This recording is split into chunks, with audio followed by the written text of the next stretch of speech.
won't change once it's already recording. Okay. I got that done, got the video done. Okay.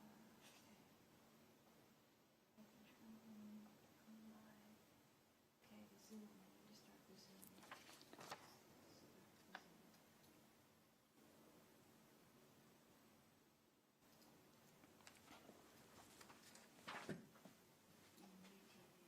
Yeah, hold on, let me just start the Zoom, okay? All right, good. Recording in progress. Okay, good. All right, I started. What were you asking me? In YouTube. Okay. Yeah, Did you put, it's streaming.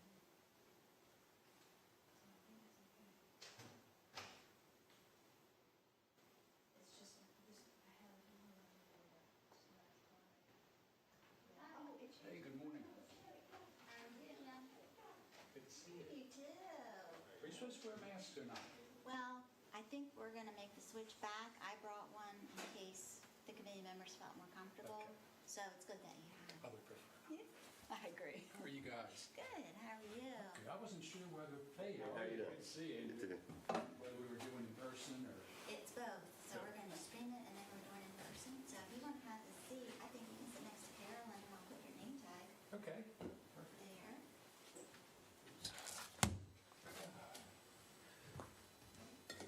Thank you. Warm out. It is. Maybe the last, Yeah, I heard Sunday is supposed to cool down. it's supposed to cool down, maybe get a little rain, huh? Yeah, so it was a little impressive yesterday. Oh, wait, Yeah, man. good. Good to see you. You too. Yeah. You know, one of the things we're gonna talk about today is the tax rates on long-term versus short-term. Oh, yeah. So, you know, it was an area of interest for you in the past. Yeah, well, and you know, I get it now that the, looks like the reassessment's coming. That's those who are interesting. But, And I think do for short-term. Is there Things like that. So we ended up getting the license for 203 West Division done yesterday because they had settlement this morning. question. So I've got a copy, but I told them they need to get us a recorded copy. You know, I personally can't go past it. No, the license. Yeah. The license, okay. Hey, good to see you. Got it. Good to see you. How are you? Right. 10 Indiana, the address was wrong on the owner, so I sent that to Tanya. Yeah, that was Carolyn, great to meet you. the license on 203. They were going to settlement. Good morning.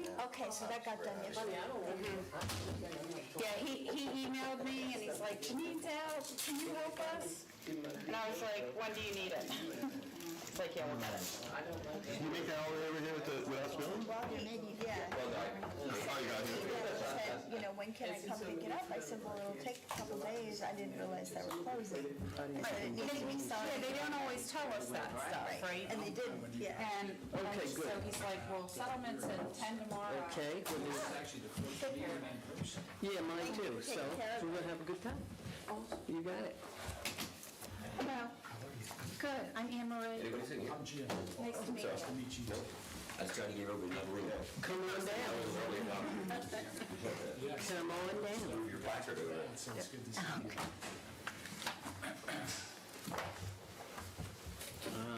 This is for those who can't see. Oh, there you go. This is my special thing from Ellen Lorraine, look, for those who I can't just do it on the screen. Hey, that's what I was doing. And I can zoom in. If you ever need to go look at the city map, these guys are doing. Oh, really? We gotta do We this. got these, I look at these when We charge you to look at it though. oh, really? It's a new fee. $1.38. I always wanted, I haven't done this in years. Good morning. Who's that? I can't, I'm like, The hammer. How are you, kid? Can y'all hear me? Yeah, we hear you. Great. How you feeling? Pretty good, all things considered. Good. Good to hear that. The second hip was a month old yesterday. Melody wants to. Wow. I'm sorry. Also, just because I have you here, I got a birthday cake from you. So there's cake and... How are you? That is so sweet. Good to see you again. Now I see you, baby. Lucky you. I miss you.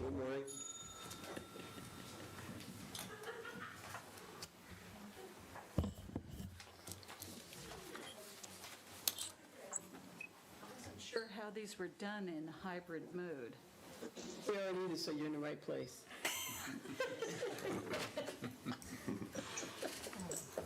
All's well. All is well. And if you're comfortable with mask, fine. That's entirely up to you. At least today. Yeah, at least that's right. That may be changing. Yeah.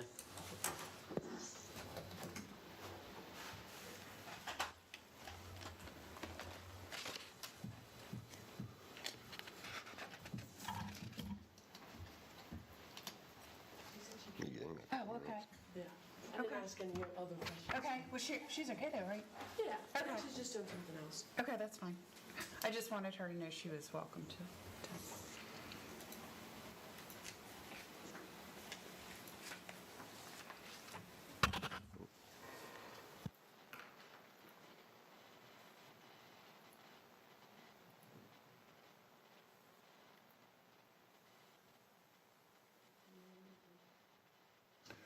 I don't have a printed agenda. You need one? Yeah. Sure we have one. I can get you one. Do you need anything else? Any other documents? So, If you have extra ones, bring it for An me. extra copy. Yeah, whatever you do have. Thank you.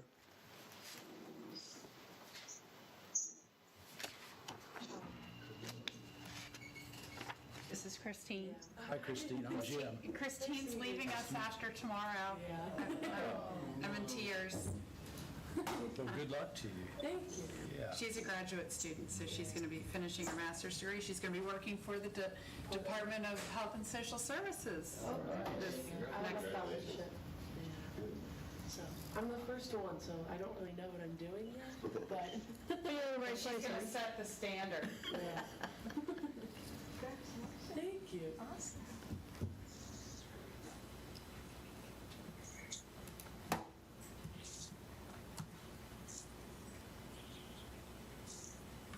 Wait for Ellen Lorraine to come back before I start.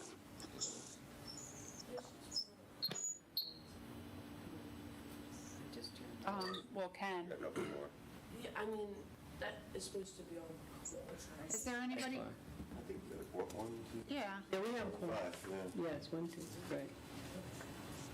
It's all right. Ken, Mary Lou, Jim. I think that's it, right? This is it right here. 1, 2, Yeah, I 3, think it's- 4. There's, Yeah. we were saying that this morning. And Ken, that's 5. Yeah. Yeah. That's it.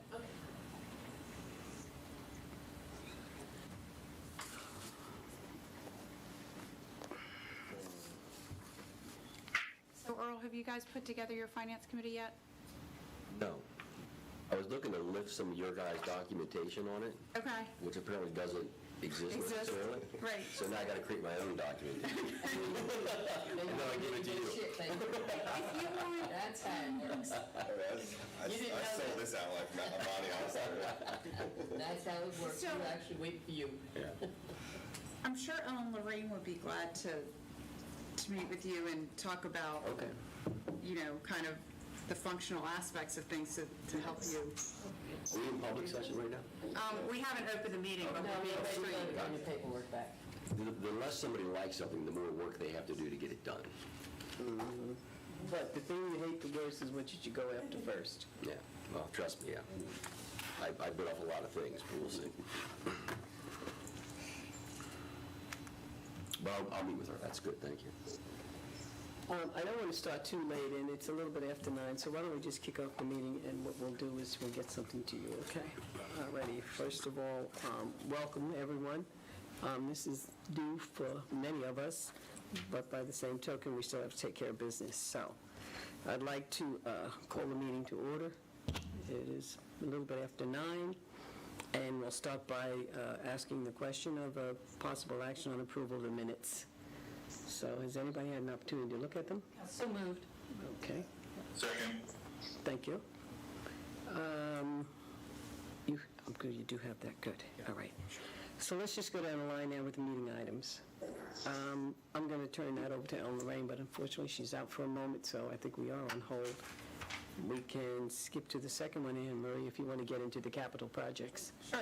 I can talk a little bit about the capital projects, and we're actually in the process of scheduling our capital projects meeting, I think tentatively scheduled for August 25th. You said you could do it just remotely, right? By Zoom, yeah. So hopefully we'll be able to do that. So there's a lot going on. We recently finished the Coleman Avenue 4th Street project. That was fun, or not. Council accepted the low bid on Monday night for the repaving of Ship Carpenter Square and for crosswalks at Cedar and Savannah. So that will start after Labor Day at some point. We also have let the contract for the restroom addition construction at the Rollins Center. So that, actually, that is scheduled to begin on Wednesday of next week. And we're hoping and praying it's done by the end of the year. The other couple of projects that are kind of in the pipeline that haven't gone out to bid yet, we've got the reorientation of the Schley-Franklin Street parking lot and the redoing of Otis Smith parking lot, and to put that in as a pervious surface. We also are going to be working on the design work for the Monroe Railroad Adams Avenue project, and we'll be breaking it into, it'll be a 2-year construction broken into 2 phases. So we've started the design work on that. I think we've reported before that GMB did a street network analysis where they subcontracted with this company that has this truck that somehow has this monitor. I don't know exactly how to explain it, but it's able to evaluate the condition of the streets, and out of that we have an updated prioritization of our streets for repaving. Just on all the streets? Yep, all of the city streets, yeah. Yeah, I thought that Charlie maybe made a presentation this week, or maybe not, but... He might not have, and it might be worth doing, because obviously it's capital, but capital and finance are very tightly related. So the other thing I've asked Charlie to do is to work on a sidewalk program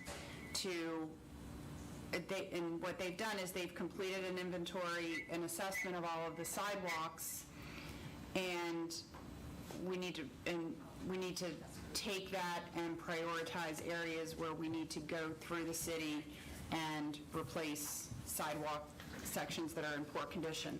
Now with sidewalks, that gets billed back to the property owners. So what we will do once we identify those sections is we'll notify the property owners, let them know that they can have the work completed to the city's specification, or they can be part of our project and we'll bill them. So that will be forthcoming. One of the plans for the coming year, hopefully before the next budget, is to develop a multi-year capital plan, which we have not had in the past. So starting with our asset inventory, which we're going to work on getting into Edmunds, which is our accounting system. It's pretty much our everything system. It's where we do our permits and pretty much all of the various facets of municipal government. So we'll be starting with the asset inventory and then looking at, condition of things. So there may be some pieces of that would require a little more consulting help as we build it, but the plan is to develop a multi-year capital plan so that we can look not just at the year ahead of us, but multiple years ahead of us.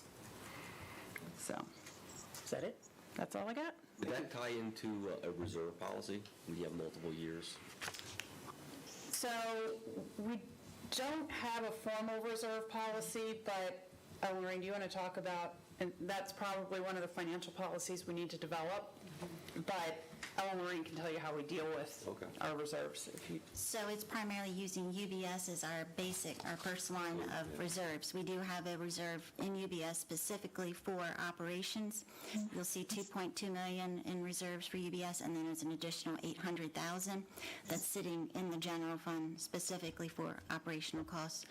The other reserves that we have are in the transfer tax fund and in the general capital projects fund, which is where the sidewalk assessments are deposited if we bill residents for sidewalk repairs. Another sidewalk, will they add sidewalks?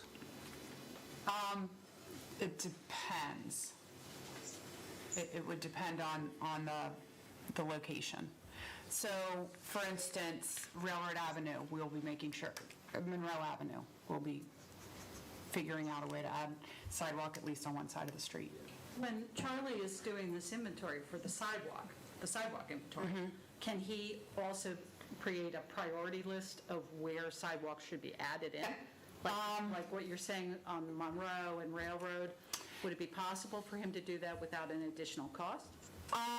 Well, so he's already completed the inventory. Well, they've completed the assessment of the sidewalks. Okay. We just haven't taken it to the next level to say these are the areas that are going to be immediate for replacement. But anytime we are looking at a street, we're looking at also the curbs, gutter, sidewalk situation. So I think anytime we are doing a capital project on a street, we're going to be looking at whether or not, if it doesn't have sidewalks, if sidewalks should be installed. I mean, some places I don't think they will, like Pilottown Village does not have sidewalks, and I don't know that we would look to install them in that area unless people want them, because of other. So. Go ahead, right ahead, Ken. Yeah, we've been talking for years, and I think it comes, I know we've been talking for years because I've brought it up for years, about the possibility of getting the no parking sides of the street painted yellow on 4th Street and on Kings Highway. And last I knew, you'd think you were going to look into that. I haven't heard anything back. Yeah, I talked to Rick. I think we had a few issues in terms of staffing in the spring, and because I had asked for that to be done in the spring, and I'm not sure that they we had some people out sick. It took us a while to get our seasonals on board. So I will follow up with Rick and get back to you. Can you make a note of that? Okay. Great, thank you. Henry, I was wondering if you could just elaborate a bit on the capital projects committee and how that was put together, and the fact that we have a representative here from the finance committee that's going to sit on that, and how that will. Right. So there used to be a capital projects committee, and a number of years ago, several city committees were eliminated, and the capital projects committee was kind of eliminated because they said council could just have special meetings on capital projects. But what was missing on that is that we didn't have any BPW representation and any citizen representation. So council has reestablished the capital projects committee. It now includes all members of council, Mary Lou from the finance committee, and it was just appointed the other night, Austin from BPW, and I think that, is that it? I think that's, and like our staff is ex officio. So again, this meeting that we're planning for August will be the first official meeting of the newly established committee. And Mary, I appreciate you agreeing to serve on that committee. It's important. Yeah, no problem, as long as the baby doesn't arrive. Well, you know, I didn't want to put it in the email, but I just didn't understand why the baby couldn't just abide by our schedule. So question for you, relative to this committee meeting, the Capital Projects Committee, will you have an asset inventory by that point, or a general sense of it? Nothing that we can share. We're hopeful to get our reviewing of our financial audit report at the end of the month, and then it'll be approved the first part of at the September council meeting. So after that, we hope to start inputting the assets to make a report that can be utilized. Okay, because it would seem to me, just while we're in full committee here, I want to bring this up, to Earl's point about, you know, a 5-year master plan for capital. It seems to me it makes sense to let that flow, right? Yes. Go through all the asset inventory, through the Capital Projects Committee, whether it's 1 meeting, 2 meetings, however that works, and then really address something that Bonnie brought up repeatedly, how we properly address the reserve situation, and how much should go in reserve when we have a surplus, and how much we should be taking. Right. And so I want to make sure we're on that sequence, that everybody here feels that's a good plan of attack. Yes. Yeah? Yes, absolutely. Okay. Thank you. I'm going to go back a step. Ellen Lorraine, you were out, so if you'd be so kind to talk to us about the financial statements and the budget, I appreciate it. So everyone has in front of them the July financial report. It was presented at council this past meeting, so I included it here. On page 1 of the report, we should be at 33% of budget since we are at the end of July. As you can see at the top of the page, operating revenues at the end of July, so it includes the month of July and from April to July, we're at $4.518 million. I didn't include grant revenue since it does vary. So the operating revenue is up $840,000 compared to July 31 of 2020, and a large part of that is the building permit for the senior living, which came in at approximately $446,000 was that building permit. So that one building permit was the lion's share of what our annual estimate was. So we knew that that was going to happen. We didn't want to budget for it because we knew it was an anomaly.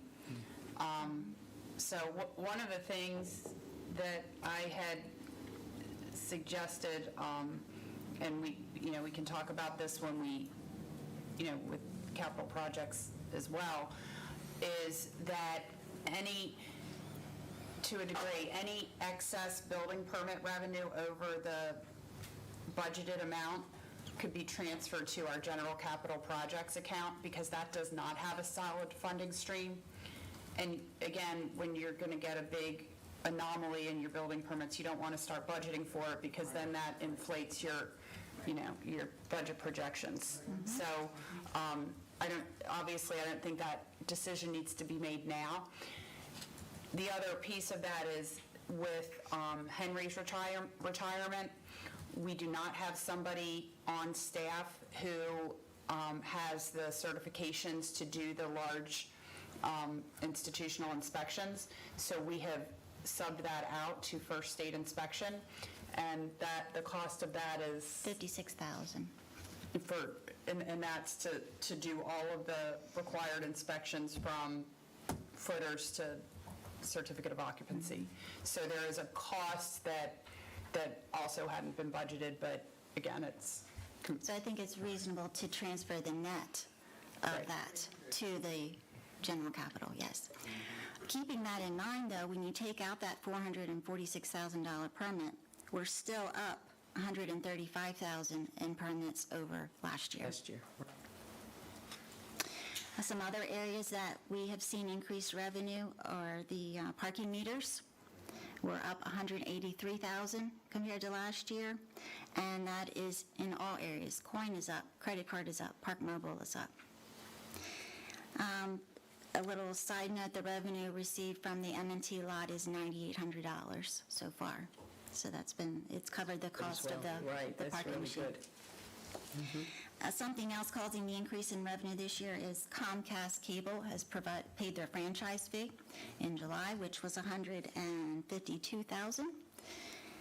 Last year it posted in September at $142,000, I believe. So it went up, and then we're posting it sooner. The franchise fee is annual? Yes, it is an annual. And then, as was mentioned at the council meeting, bonfires are up, so therefore, beach party revenue is up significantly, approximately $4,500 additional. So on the expenditure side, again, we should be at 33% of budget. We are at roughly 30% of budget. And you're going to see that overall the numbers show that there's an increase of $198,000 in expenses. And that is because in '21, we delayed staffing.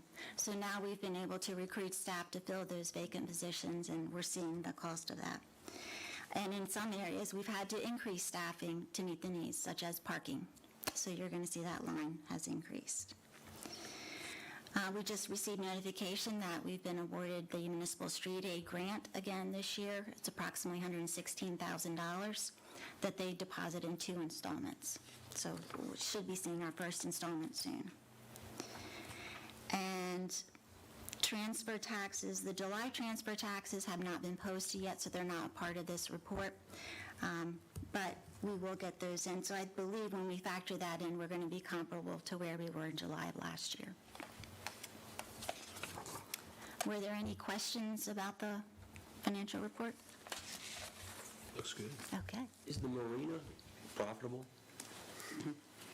Well, when you factor in the departmental costs, yes, but then we have insurances, and that's a whole nother topic. So when you net insurances and departmental, not really, but we do cover a majority of the expenditures with the revenue. Does any of the cost that they incur come back to us, like through dredging? I don't know if we get money for that or not, or... So we dredge the marina approximately every other year. And in doing that, we try to group with other property owners. So we allocate the mobilization fee, so we're able to recover some of the mobilization fee, but we're paying for our own, cubic yard volume of what's removed. Because I know there's a couple locations that may be coming online for docks, if what I've heard is true, maybe 2, which would put more pricing pressure, especially the one that's going down the canal, potentially past Irish Eyes and that kind of area. So I just was curious. And it's certainly something that we worked with our marina staff last year to evaluate. We actually changed some of the transient fees a little bit, but more just to make it clearer and easier to administer. But then with like the seasonal slips, we have not changed those. We have not found them to be out of line with where the market is. I think if it wasn't for dredging, I think there would be, and I hate to use the word profit because we're government, but there would be more revenue than excess revenue. But because of the kind of the location on the waterway, we end up with silting. Just back to the building permit fees and the large fee for the senior project. Now, that's just for the senior project, not for the workforce housing. Right. So that will come down the road. That will come, and mayor and council agreed to a reduced permit fee for that, but it's still going to be a large permit fee. And so, yeah. Can I ask you a question related to the senior housing and the permit? As you said, you had to outsource the inspection because it's such a large commercial property. How are we protected in terms of liability for their work? Do we have special insurance on that? Do they have insurance? Do we have proof of that insurance? Do we know? They have insurance. I need to verify. I think that they've provided Robin proof of insurance. If not, then We should have then it. we'll have it. Yeah, we should. So they're insured, and we're insured as well, like general liability, As an right? umbrella. Okay. So it's not, I mean, a lot of the towns in the area contract out all of their building inspections. Understood. So, I still think we should have the documentation. oh, absolutely, absolutely, I agree. Okay, thank you. How about bond, they're bonded? They are, but we'll make sure, Robin's dealt with all of that, but, so we'll make sure that that's all in place.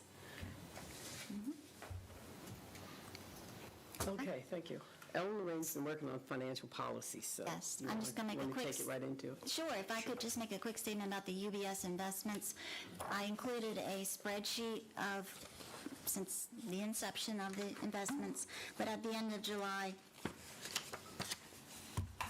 the city had $5.312 million with UBS. And what I've noticed is obviously the dividends and interest is less this year than last year, as well as the market change is significantly less, but we're still growing. Okay. You know, one of the things I want to bring up that was in the January minutes was the talk of inflation. And I know that Tim's not here, but I don't know if you have anything to comment on that. I mean, we're going to get killed this year in terms of the interest. There's not going to be any interest on those accounts. And now we also have a surplus, a huge surplus in the checking account, Fulton checking account, which I think you may be addressing in some of your comments going forward. But from an inflationary standpoint, without taking more risk, overall, I don't see how you address it. So, Bank stocks. well, exactly. No, exactly, to your point, exactly, but we are a fiduciary here that is, we have to address the public. We can't take risks, so those are the parameters. It's unlike dealing with a Hey, private it's a rock portfolio. and a hard place, Yeah, yes. so we can't take that risk, with bank stocks. We did have a conversation with Tim on our side as well, and we've discovered that we give him way too much latitude. He has a range of investments that he can do, whether it's equity or interest only, et cetera, et cetera. And he does not have to contact us as he moves up and down that ladder. It's good because it says it's not our problem, it's his, but it's not the kind of oversight that we want to have. So we're looking to make some changes on that. But you have not yet. Have not yet, have not yet. And the other thing we were looking to do is, which I think you guys have already done, is look at, because we do have a reserve policy based on long-term capital needs and other things. So we're looking to see if we should increase some of the insurance on that to reduce some of the drag that we would have in our investment strategy as far as having to have those kinds of reserves. We could put them in different kinds of funds. So we're looking at those things as well. Okay, thank you. Okay, so moving on to the financial policy. So we've had many conversations about drafting policies. So the first policy that I worked on, and with the assistance of Christine, is the purchasing policy. And some of the items in this policy are setting out why the policy is important, and that's stated in the purpose. And then identifying the purchasing thresholds. So this allows department managers to make purchases up to $999. From $1,000 to $4,999 would require the city manager approval through a purchase order before they could be ordered, purchased, or encumbered.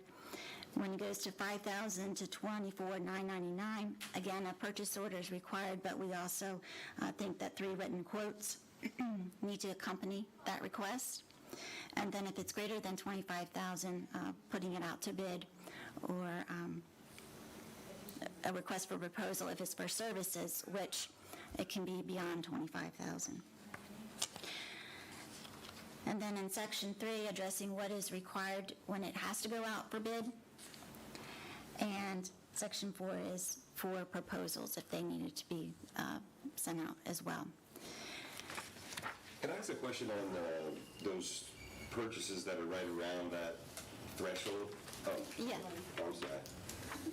The purchases that are right around that 25K threshold, are you leveraging that internally to get better prices? Meaning, if you get a 30K price point, do you go back out to them and say, I would have an easier approval process if you could get it down to the 24 and that? Okay, good. Rick has, even without this, Rick has done that on a number of things that if this is the price, I mean, if this is the price, then we need to do a sealed bid, or we need to, so yes, we have, and again, in the absence of a policy, we still have the language in the charter, so we still abide by that, but on those things below that, we've exercised a little more discretion. Yeah, because I know in my work, it can be a good leverage. My clients try it all the time is, you're asking for this, but if you can get it down to this price, I don't have to go to my CFO or whatever. Yeah. Okay. And quite often, the maintenance department has items that exceed $25,000. So if you look on page 3 under purchasing thresholds 4A, an exception would be to allow items that have been budgeted for maintenance that cost more than 25 but less than 100, to just accept 3 bids for that purchase and not have to send it out a request for bid. One question I have is thinking that as we have the flow chart and the thresholds, that we should probably make it clear that this is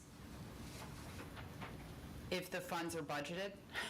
Yeah, that's why. Okay. Budgeted capital equipment as a. Well, I'm just wondering if it needs to be, in my view, that's one of the things you can't say enough times, because if somebody just skims the policy and goes right to, Even the asterisk refers to Okay. equipment already included in the current fiscal year budget approved. I would just love the day that Ellen, Lorraine, and I get an invoice and we're like, what? Oh, really? So, and obviously we'll do plenty of communication with our staff on this. So excuse the ignorance, but I'm just going to ask this question, and don't laugh too hard when I ask it. Is there any type of joint purchasing arrangement with Lewis BPW? We have typically not joined together to purchase. Is there any pricing leverage in terms of like capital outlay, like for trucks or equipment or anything? Is there any benefit? that could potentially- You brought that up a lot, yeah. I mean, where we do it is, we bid together any infrastructure projects where there's a street and a utility component. Right. Yeah, so one thing we do, and again, I only skimmed this, so I apologize if this is in here. One thing that we do that we should probably make sure is addressed in here is we can purchase off the state contract without bidding, because that's all been competitively bid. Okay. And we purchase through Sourcewell, and what's the other one? National Cooperative Purchasing Alliance. So there's, and again, those have been competitively bid nationally, and, That should be in here. yeah, so we should, I thought I had that. I apologize if it's in, again, I only skimmed. Let's see. I can double check for I mean, that. I thought this was fantastic when I saw this. I was so impressed. So needed. It's so needed, but also really a lot of work went into this, and I was really glad to see this. But I think your point, whatever we're already pre-approved from a bidding standpoint, yes, absolutely has to be in it, and what you just said about the budget. But I also think if there's any way of, and again, I understand we're in litigation with the BPW. No, we're not. Is that done? All right. Okay, sorry. Oh, you missed that. Apologize, I missed that. We're singing Kumbaya these days, we're good. All I'm saying is, if there's a way that we can encourage some type of joint purchasing arrangement with BPW where it's going to economize. It doesn't have to be mandated, but as a policy ideal, it would make sense. I think there's benefit to that, and I know I've met with Austin a few times since he's been promoted, and one of the things that we've talked about, is looking at where we can cooperate on a number of things, even to the point of, if both agencies almost need a new FTE in a certain area, is there the possibility of sharing and collaborating? And, I think there are a lot of opportunities to work together and kind of leverage and partner on things. Even being in the same building, that's helpful. Right. And we've turned over a new leaf in terms of, work. So it's... Terrific. That was a good It's high on the list. Terrific. Of working together. Very high on the list. So if you have additional questions or comments or suggestions, please let me know. Nice job. Well, I had asked Anne Marie this morning about if you have to deal with the lowest bid, but she told me she thinks that that's not necessary. The reason I asked the question is, The lowest, response, you can use the word responsive, responsible, qualified, anything, you can use those, so let's see what the word is. And then we can, if you've had bad experience with a contractor, and you can document it, because regardless of what our purchasing policy says as a public agency, if we don't go with a low bidder, they can always do a bid challenge. And I just want to make sure we did not have to go with the lowest bid. That we had some other as long options. as you have your Yes. paperwork in place, you can get around that. Okay, good. Good. You want to roll into the next one? I just had a question around that. What do you think the next one will take on, maybe for next meeting to review for policy, this potentially the reserve? Well, we can do that, or I was thinking the cash handling. Okay. Either one of those. Does one make preference over the other? Well, the cash handling, are you talking about like physically taking the quarters yes. out of it? I think you should address that first, because I'm sure it comes up every audit report. Well, a comment is made, but we have changed those procedures on how money is collected from the meter, so it has gotten better. But having a policy would certainly reinforce the efforts to do that. Well, it'd be great if we could move forward on the capital projects and, excuse me, in terms of prioritizing, because we have extra cash. We have a lot of extra cash from what you're saying, and we should get that over to the UBS account. We do, but this is our peak time of bringing it in, so we have to also plan for the off-season. Expenses. What would be your recommendation? Which one would you address first? I see the reserve policy involving council more than the cash handling policy, because I believe council needs to set the limits officially. Better to do before you get into budget season? That would probably be helpful for sure, yes. Yeah, so you I'll do the set the reserve. priority. So that's it? The cash handling will become less of an issue shortly, Yes. until next season. So maybe that could be put second behind. Yeah. Okay. And we do have the start of a draft on the cash handling Yes. that Christine Ho had worked on. Yes. So Yeah, it's right. not, we're not going to be starting From scratch, from no. scratch. Okay, yeah.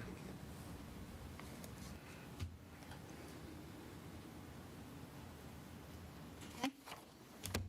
What's next? All right, we're going to do C4 now, please. All right, C4, as we mentioned, we are working on the asset listing. We're hopeful with the audit report that we'll able to tackle that more successfully going That's what we're going to forward. do at the end of the month. Yes. Yes, and so we'll be able to put that information into Edmunds and track it. But as of right now, And just, I haven't introduced her yet, but Melody, who's sitting over here with the bun, she is our local government management fellow through International City County Management Association. And she is working, splitting her time between Lewis and Milford.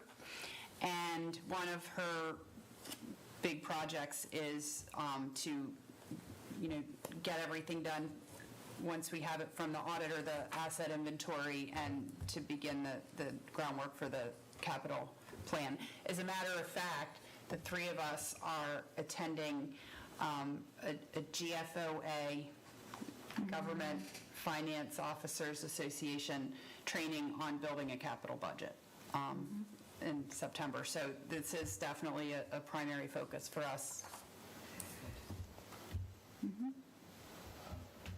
Okay, Andrew, you've talked about the rentals and the taxes and things, so I'm going to give it to you. Yeah, this is something we sort of brought up and didn't have very much a deep conversation about it, but there's three things we look at here, which is, first, let's take on the rental tax rates. And what we're talking about here is the city right now charges the same for a long-term rental as they do for a short-term rental in terms of gross receipts. I'd say in an effort to encourage more long-term rentals, potentially the concept could be to lower that rate and maybe explore looking at raising potentially the short-term. And what would that look like in terms of, balancing the revenues that are coming in, and how would that potentially work in terms of, again, encouraging long-term versus short-term? The other thing, The minus of that. yeah, and the other thing to be aware of is this, I think we have the authority to charge up to 3% on hotel rentals, and right now the city doesn't charge anything. And I think the mindset there is that you want to be competitive with what's going out on the highway, but is that really making a difference? Or if we think of lowering long-term rentals and raising short-term rentals a percentage, do we want to think about adding, putting a % on the hotels? So this is really, at this point, for discussion, and to lose one, as we get to maybe closer to budget time, and the next time we meet as a group, maybe we can come together with recommendations that we would take forward to council. But I think for today's purposes, all three of these, I want to look at. Yeah, Absolutely, food exactly. for thought. We need your input. And Andrew mentioned the gross receipts rental tax. The other component of the rentals is the licensing. And we're working with host compliance, which, and Mary Lou, we've discussed, where they look online and they find unlicensed rentals, short-term rentals. And one of the things when we brought them on and we talked to them, they believe that our rental license fee for short terms is extremely low compared to other localities. And I think what we're observing and hearing more and more is that the short-term rentals, especially as they expand more widely throughout the community, do have a larger cost to the city to maintain the services, and frankly, a larger impact on the surrounding neighborhoods. We are planning to have a workshop with mayor and council to talk about short-term rentals, and it can be everything from how we do the fees, but also are there zoning protections we need to put in place that would, protect neighbors from some of the externalities. So that will be coming up sometime in September. We haven't scheduled the date yet. But that is something you might want to think about attending. We're doing everything both in person and virtually now, so you can watch from the comfort of your sofa. But I think that we really need to discuss this issue as we move forward. One, because it's becoming much more widespread. There, have been, I think, some conflicts between people who are here for a weekend with 6 cars and no off-street parking and neighboring residents. Not conflicts in a negative way, but, so I think, both through fees and other mechanisms, we need to talk about how we address those. And so the rate right now for rentals is 5% for either long-term or short-term. And what's considered short-term? well, we haven't, so, good question. We don't have it defined because we haven't differentiated. So I've seen short-term as anything, from less than 30 days up to less than 120 days or 6 months. So, I think I would look at it as less than 30 days. One of the other things, and Janelle Cornwell, our planner, and I attended a webinar about the effect of short-term rentals on affordable housing. And again, it's simple economics. The more short-term rentals you have, the fewer people are renting long-term, which makes it harder for the workforce to find rental homes. So I mean, there are a number of kind of competing factors here that really, regardless of where we land on it, it's a policy discussion that needs to happen. Certainly, if we had a bifurcated system, we would need to define. Right. We would definitely need to define. It's not in our code. And it is not in our code, and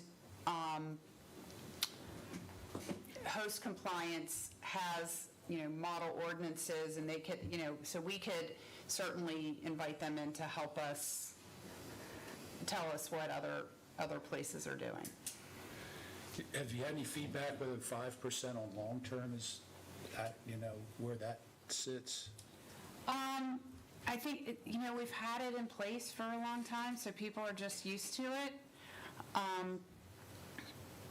I don't know. Don't feel one way or the other. Yeah, I mean, I haven't heard anything one way or the other on it. You also mentioned the state might be capping the So there's been legislation that's been floated, and it had a little more momentum this last year that would cap the amount of tax that a local government could put on short-term rentals. The state at this point does not tax short-term rentals, and as a matter of fact, our code is written in a way that says that we charge the tax on things that are not regulated under the state taxing, the state accommodations tax. So one, if the state extends their accommodations tax to include short-term rentals, we need to change our code accordingly, and I've already looked at what we would need to do in that regard. But the other thing that they've looked at is capping it so that the state could impose their own short-term rental tax. And there are a number of municipalities, typically along the coast here in Sussex County, that have higher than where they would cap it. And that's been one of the impediments to the legislation moving forward, is that the League of Local Governments has said we're not going to do anything that's going to adversely affect the revenue that our members are already collecting. So it seems to me that any legislation that's going to be passed will somehow have a carve-out for whatever that tax rate is at the time of adoption. So if they do proceed with a state statute, we may be capped at that point. So if there is interest in, say, going to 6%, it might be good to do now. Now, next year's an election year, so the likelihood of anything controversial happening next year is probably low. The realtors have been I think they've pushed back pretty hard on this short-term accommodation tax. But, I mean, it's come up year after year after year, and when that happens, it's going to come into play eventually. Well, if there's any movement, we need to make it now. Well, and the other thing is that they've talked about using a portion of that to support the beach replenishment. So it's very hard for us as beach communities to say, heck no, because some of that money comes right back to us in terms of the beach. So. And you mentioned other municipalities. Do we have a sense of what they're charging, and do some of them have this sort of dual rates? Yes, so we can pull all that together. I know Rehoboth, all of the other Atlantic coast towns, maybe not all, most have both the accommodations tax on hotels and the short-term rental. I had a listing of what all those were, but they might have changed, so I can certainly update that and get it to you. Can I go back on some of the mechanics of all this? Okay. So first thing is, I think the business license renewals, those letters go out like in January, I believe, and it's $75 for a business They license. go out in December. They go out in December.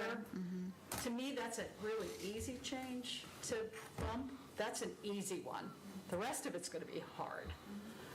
Because right now, the realtors are getting lined up, putting together their packages for renewals for next year's season. So to bump up the rate of taxation may be a little bit more difficult, but to me, the business license one is an easy one that perhaps you would recommend to council that they take action on in terms of that. Relative to host, I'd be looking at what they would advise as to what a proper rate would be on the business license, whether it's, 75 seems ridiculous. That's chump change when people are paying $5,000 or $10,000 a week for a rental. About 83. I think it's 83 for a single, but Also, do we have any idea at this point, like the sourcing of the lodging tax, from the realtors versus the VRBOs in the world? Do we have any sense of that?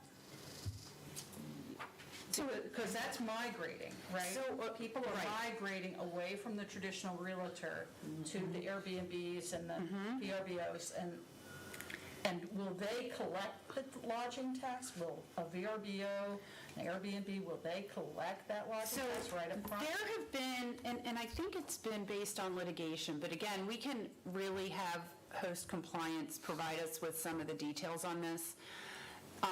There are some locations where Airbnb will collect that tax. Right. And I know that Airbnb is a company, not, Yeah. And I don't know if VRBO does it. That may be in response to litigations from local governments saying. You can collect it. Right. Right. It's a lot easier to collect the tax from people who rent through like Gallo. Yep. And Gallo, they actually will hold the tax. Yep. They'll hold it and they'll remit it to the city. It's much easier because, you open the Cape Gazette, you can see what they're doing, you can look online at their rentals. It's now that you've got these like 150 different, I think is what Host tells us, 150 different online platforms. But it's not just Lewis that's got this problem. Right. It's going to be up and down the coast. Right. I don't know how Dewey, for example, and Bethany, how they're dealing with it. I'm not looking to get us into litigation. I agree. But, perhaps there is a way for us to channel the other communities and find out how they're addressing it from Airbnb and the Right, like. and we can find out from Host, because, again, this is what they do. They track this stuff down and So some of the tax, are you getting the checks from Airbnb directly, the corporation that are? No. we got them from the individuals. Right. So how much is dropping? I'm sure. Oh, so that's one of the things, and it won't happen until next year because we didn't have the longevity of the relationship with Host for them to be able to go back and do the audit. But they are able to go back and audit based on how many confirmed reservations and nights, and if it says $250 a night, and you can see online that they've booked 60 nights, they can say here's what the tax should be. So if the tax should be $5,000 and we've gotten a $1,500 check from them, we can go back and say, let's talk. So we haven't figured out yet, because we're still new with Hosts, what that delta is between what should be remitted and what is being remitted. So we'll have a better sense of that in the spring. Great. Is there somebody here that's part of their job description to sort of follow that or monitor that, or? So Chelsea, our permit and licensing specialist, is the person who follows up on all of that. It looks like that's an area that some money could be getting away easily, yeah. Right. Yeah, every month they send us a list of properties that are unlicensed, Right. that they have documented as rentals. And then Chelsea reviews them to make sure that they haven't gotten a license since we last, gave them our updated license information. And then she'll remove anything that is licensed. And then Host sends a letter, on city letterhead with I think, Chelsea's signature that says, you need to, so it's all very automated in terms of, that they do all the letters, and then we just have to do the follow-up. And some people are just renting a room. And and if they're doing it on Airbnb or they're doing it on VRBO, we're making them get a license as well. Okay. Anything?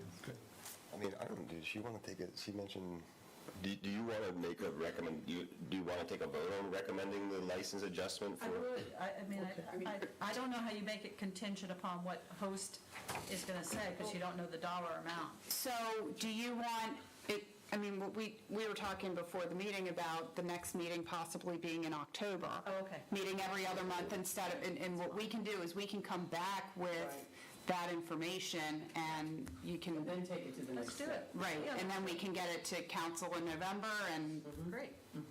Okay.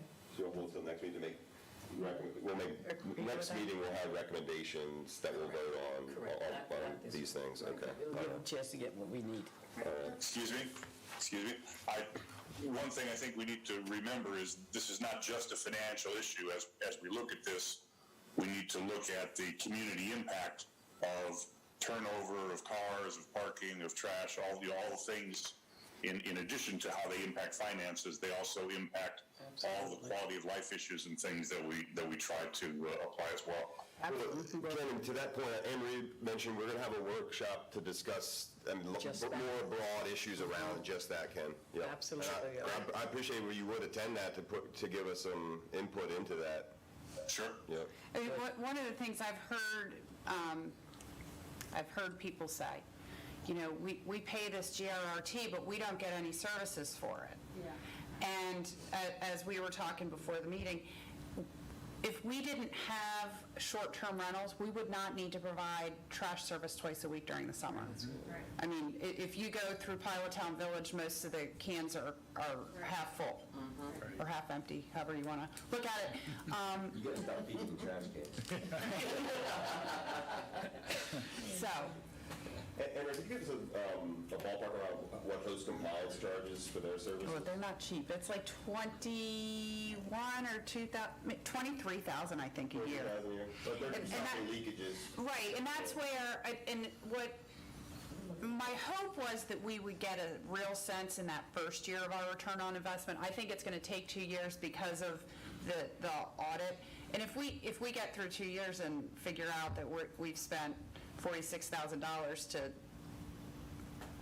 find $25,000, then we'll obviously reconsider. But it has the potential, especially like you said, Mary Lou, with so much shifting from the real estate agents to these online services, it has the potential to be significant. There's money to be made. And in terms of the business licenses, I don't know, Jim, if you're in a position, if you had comment on that, I think, I think the one that we haven't done is probably look at other municipalities to see where we align with what they're charging. And we can do that. But you're not looking for an increase on short break, are you? No? Really not.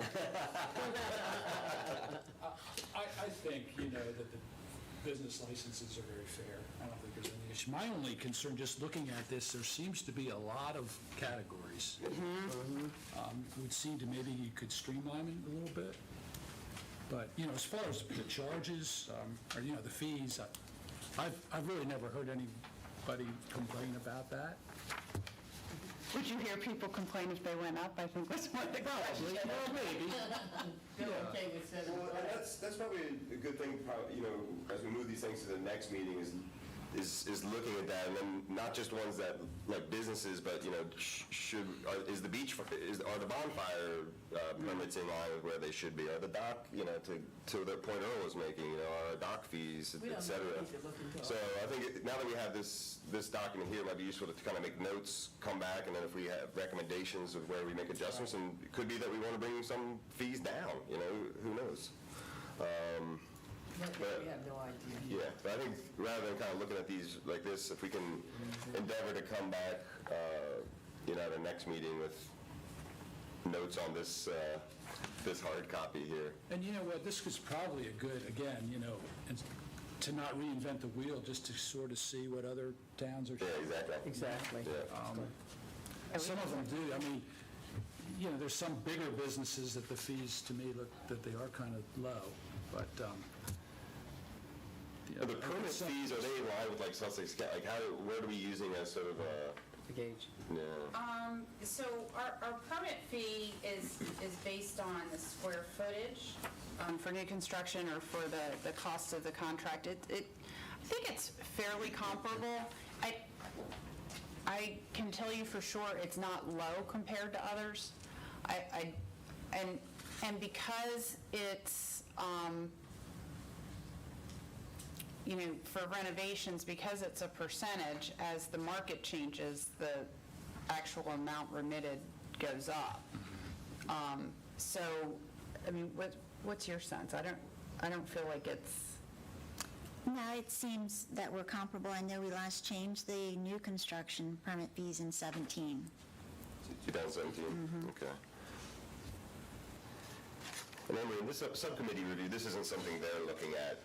I mean, the subdivision, they're not looking at this, right? looking at the fees. All right. Yeah, I think that's, in my mind, that's something we can come back to next time. Absolutely. Again, these things probably we wouldn't make adjustments until budget season anyway, right? But I mean, the timing is right. Yeah, no, exactly. I think it's good to look at.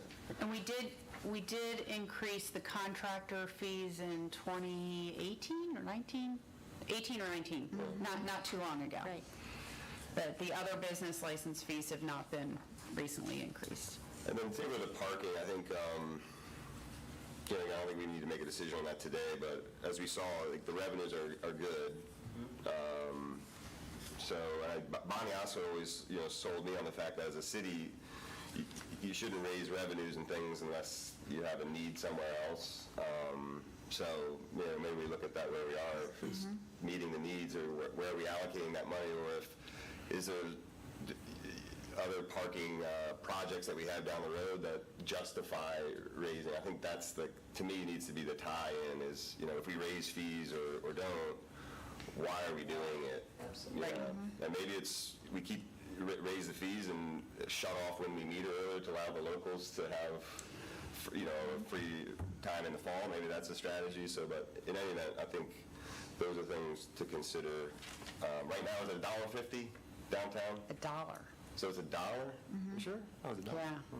So it's $1 on 2nd Street and it's 4, right? Oh, 2. Only 2 on Little Beach?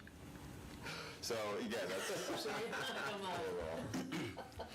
I mean, and particularly in our downtown area, we're low compared to other. Yeah, and the thing is, whether or not that's a good thing or a bad thing, that's up to you guys. But in terms of where the other towns are we're low.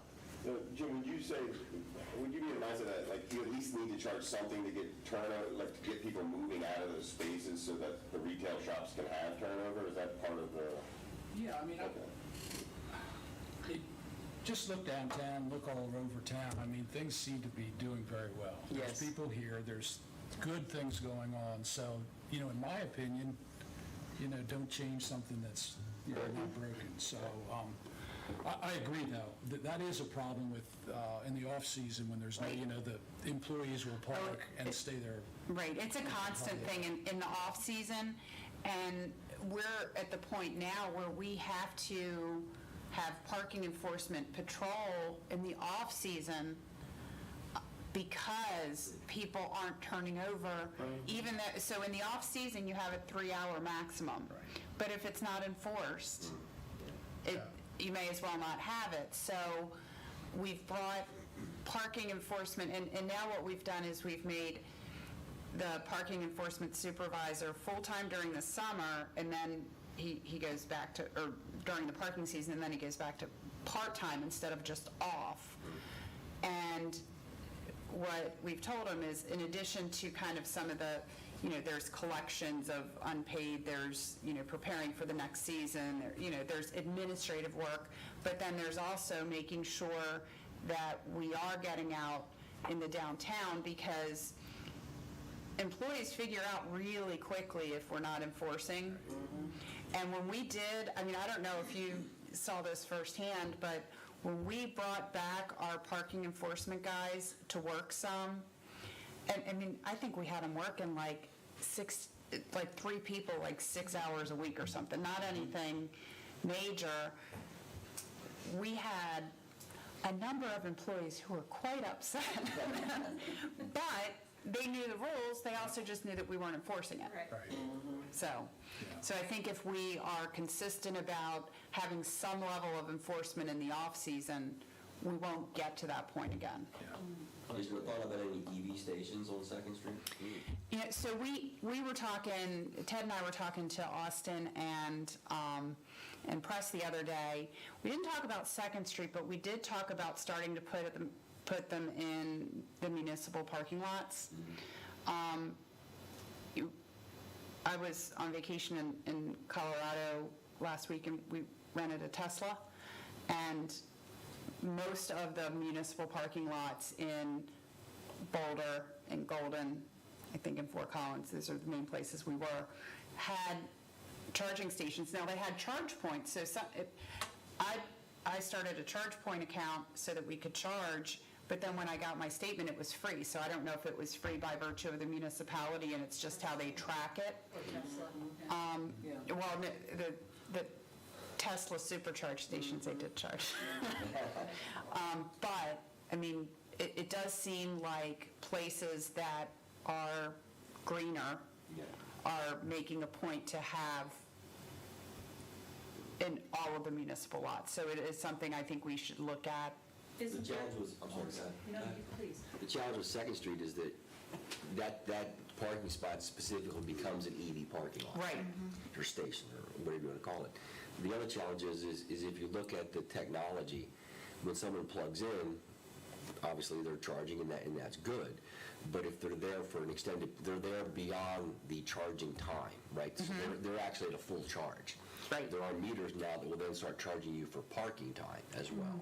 So the one place that we spent, the one place that we parked that for some reason stands out because it was when we were figuring it all out, there was a sign that said 3-hour maximum if you're not charging.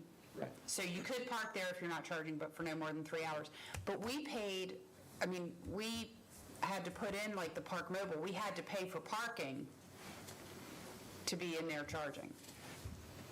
So, and that wasn't the supercharger, that was the right. The last time I checked, I'm going to stop doing that. The last time I checked on VRBO and all the different sites here, because I was trying to figure out how prevalent charging stations are, and I thought someone trying to rent their house out, that may become an advantage and they would have it. The last time I looked, and it's been probably 3 months, there was no charging stations in any rental houses. So I didn't know if that was an indicator of, the past, the present, or the future in some ways. Sorry. Well, my next-door neighbor put one in for his car Yeah. Yeah. and his own property. I think you're going to see more and more of a prevalence of that, because it makes sense. But I was just going to say, the infrastructure... I'm just kidding. The infrastructure bill that just came down through the Senate, I believe, has money for EV. Right? And that's some of what we talked about when we were with And Press and Austin. it'll come down, as my understanding is, it'll come down to the state, and then the state will divvy it up? Like it's sort of in a block grant? I think that's right. Just but, preliminary. The state is very interested in getting green. chargers out there. Yeah. So, I think that there will be opportunities if we want to make it, because I'm not sure that every community is jumping on it, so. But is that BPW, or is that City of Lewis, or is it a co-op? I think it of the needs to two? be a combination. Right. Because if we're going to do it in the city parking lots, I think the city needs to be part of it. Depending on if it's free or charged, it is, I think we need to be kind of together on that. You're going to have to charge because you're going to have to maintain those charging stations. So Well, and there is a cost to the electricity. Exactly. So, you're going to have a committee between the BPW and the town council to really look at this, because this is what's coming. It's coming. It's And I coming. think in Delaware, if I'm correct, I think that there haven't been a lot of municipalities like embracing the being proactive in charging. I say this because I was asked to speak on a panel, and I said, well, I think it should be Austin, so I'm going to try to pass that on. But it's Newark and Lewis were the only ones that they contacted, so it sounds to me like, they were having a hard time finding anyone if they came to me. Okay, if I may, Melanie has her hand up for a while. She may have some answers for you. No, come on up. You can sit at the table if you'd like. I just wanted to let you know that DNREC has a grant where they provide a 90% rebate for EV charging stations, up to 6 charging stations. So there's that as well. I've been looking into this for Monroe. So there is money available for that. Great, thank There you. you go. Thank you. Yeah. So, so again, if we want to put in 2 charging stations at 1812, maybe 2 at 3rd Street, and maybe 2 at Beach One, we could get 90% reimbursed. So, Earl, we should have that conversation. Absolutely. And we've got charging stations in 2 different locations, and they're not very well used. You know what? You say that, but I go down there a lot to the Schley in Franklin, and I often see It's always the same blue Tesla. Yeah. somebody who doesn't want to use their house electricity. And maybe some of it is making sure that it's out there. I think part of so if you're on something like ChargePoint, which I don't know if we are or not, I think you can go to like the ChargePoint website and see where is, or the ChargePoint app and say, oh, here's the nearest charging station. And then Tesla has the same for superchargers. If you want to go to a supercharger, you just hit something on your screen and it comes up. So,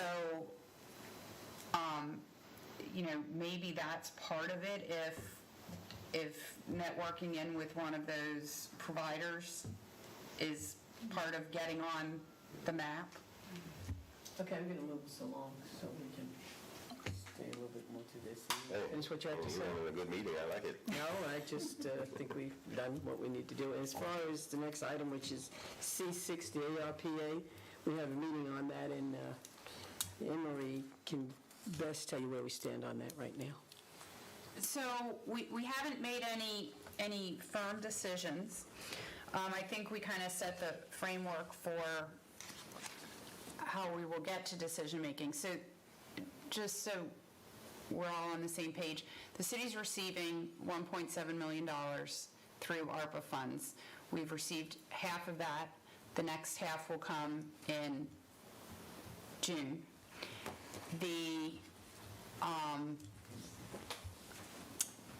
It has to be obligated no later than December 31st, 2024, and expended no later than 26.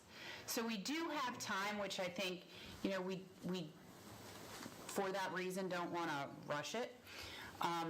What we did find as we've kind of brainstormed ideas is we can come up with $20 million worth of ideas to spend our $1.7 million. So we want to be judicious about it. We have used some of it for installing streaming equipment in the Rollins Center. We're going to actually add another camera here so that if somebody's at the podium, you can see the front of them and not the back of them. I have talked to Austin, and we are going to also look at putting equipment up in the BPW conference room upstairs so that you can have a fully functional meeting. What we have found out is that the funds are not subject to Davis-Bacon wage rates, which is, if you're familiar with federal money, that's a big deal. The Davis-Bacon wage rates are the prevailing wages that the federal government needs to know that the contractor's charging, and that can add 30% to the cost of a project, so it's not subject to that. We have talked, we've really kind of brainstormed more than anything, and we've talked about, that the 16 residences, you know what I'm talking about, out on Savannah Road, seeing if we might be able to use some of the funds to kind of leverage the sewer expansion to encourage people to annex. An environmental consideration. Right. Very much so. Stormwater management is one of the things that it can be used for.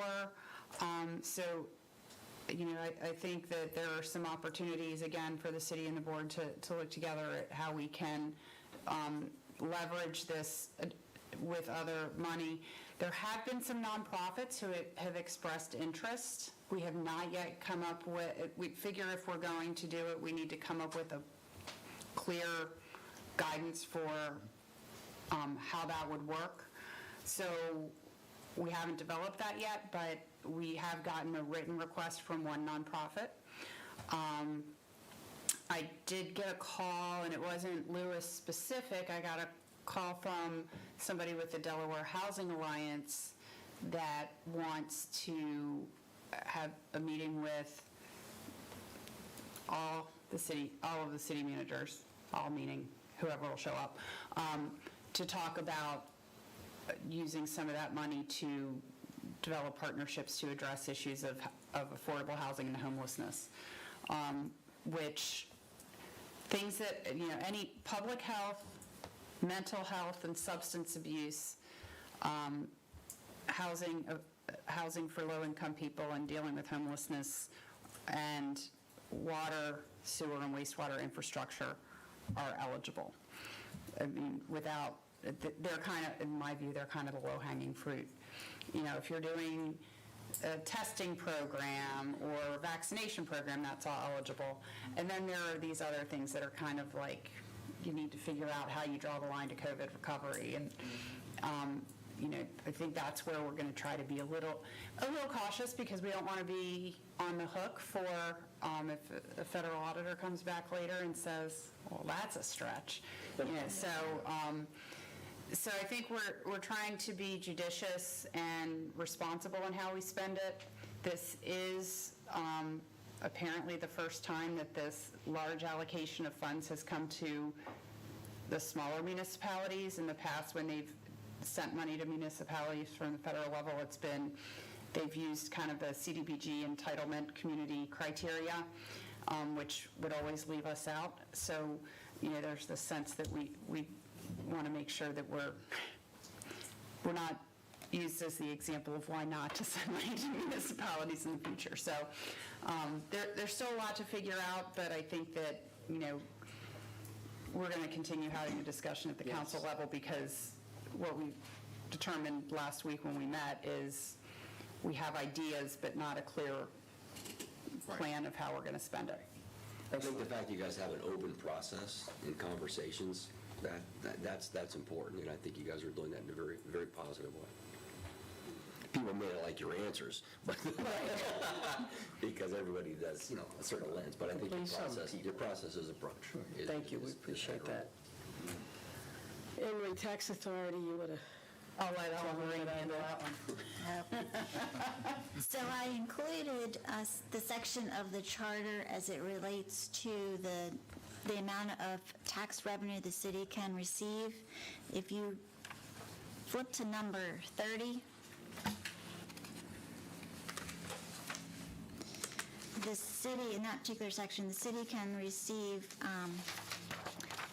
it shall not exceed $3.5 million. Okay. So in our current fiscal year, we've collected 2.6, almost 2.7 million. So we aren't exactly close to the 3.5, but we could potentially approach it within the next few years. And because it is in the charter, it does require a charter change, which means going through the state legislature. And there's certain times of the year that charter changes can be submitted, so we want to make sure that we're timely with it. So I believe the discussion needs to be, does that 3.5 need to be increased, and if so, to what amount? And the whole idea is this isn't about a tax increase. This is about as the assessment goes up, just by, you know, people improving their properties. Or as properties come online, being assessed. Is that a normal, I mean, do most towns or cities have that in their code? I know Rehoboth has it. I don't know if most do. It just seems kind of different. Yeah. I would think we should raise it. I mean, could you index it? Therefore, you don't have to go back and continue to upgrade it?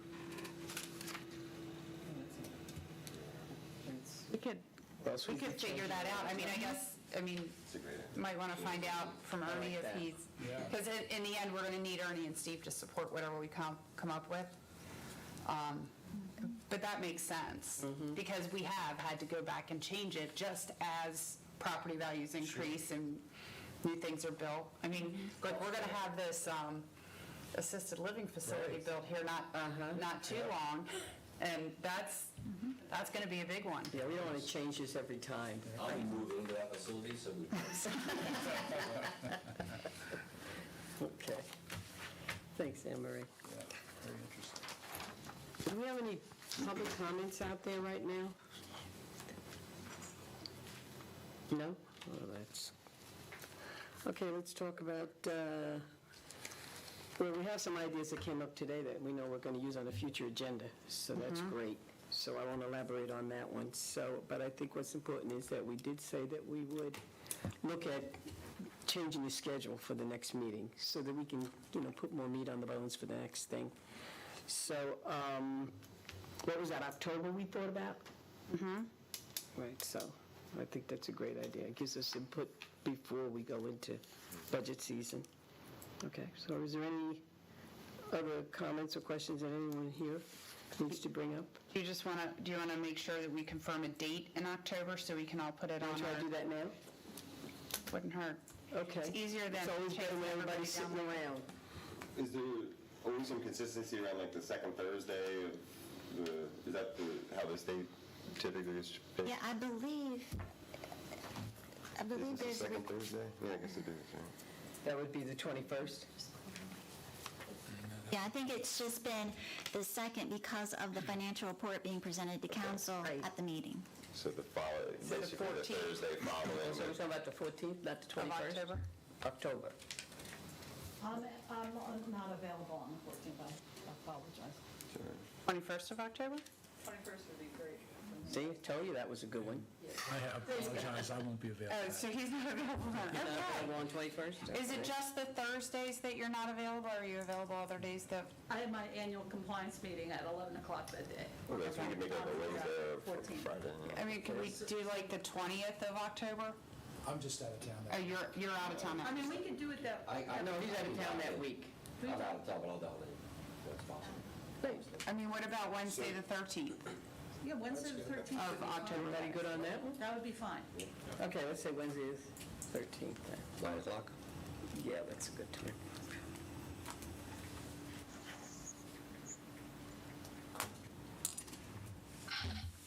Is it the committee's desire to have a meeting in January to help with the budget? I would we'd if they have the bandwidth to do it. Yes. Ken, would that work for you to have a? Sure. Do we want to schedule that one now, or? Doesn't hurt. I'm fine with scheduling it that way. Calendar. The more I can plan ahead, the easier. Or we could wait till October. That way, maybe people's schedules. Well, we could. Some people might not have their calendars yet, right? I think the thought process there is in the past we've just missed the window to get solid input before the budget is sort of finalized. So we're hoping to get that meeting in. So if you What do you have for January when? Do you have dates? What if we did Thursday, January 13th? Do the 16th and celebrate my birthday. We could do that. Are they interested in looking at where we are with the proposed, or just having because I'm thinking if it's more maybe later in the month, if... Okay. But which is more advantageous to us, what do you think? What about the 20th? Because if we do it too late in the month, it doesn't give us much time to Make change, yeah. make changes, if you will. So is it 13th or 20th that you'd like? I think the 20th would be more beneficial. Okay, so let's, 20th of January 2022, yeah? Well, that's already thinking about. Scheduled for next year. That flows. I figure there's no conflict till I get home, look at this. Right now, it's the 20th. That's good. Anything else anyone brings up? No? Great meeting. Okay, well, at this point, I want to consider the meeting adjourned. I want to thank you for your time and energies for coming. I appreciate it very much. Thank you, Carol. Thank you. Thank you. I didn't say hello to everybody in person. When I walked in, I had a work thing that was going on. So nice Thanks, to Dan. meet you. Carolyn, Andrew, nice to see you. Earl, nice to see you. Appreciate all your work. Nice to see everybody over there. All right. How are things Why going? is it every time I come out of the meeting, I come out with the date,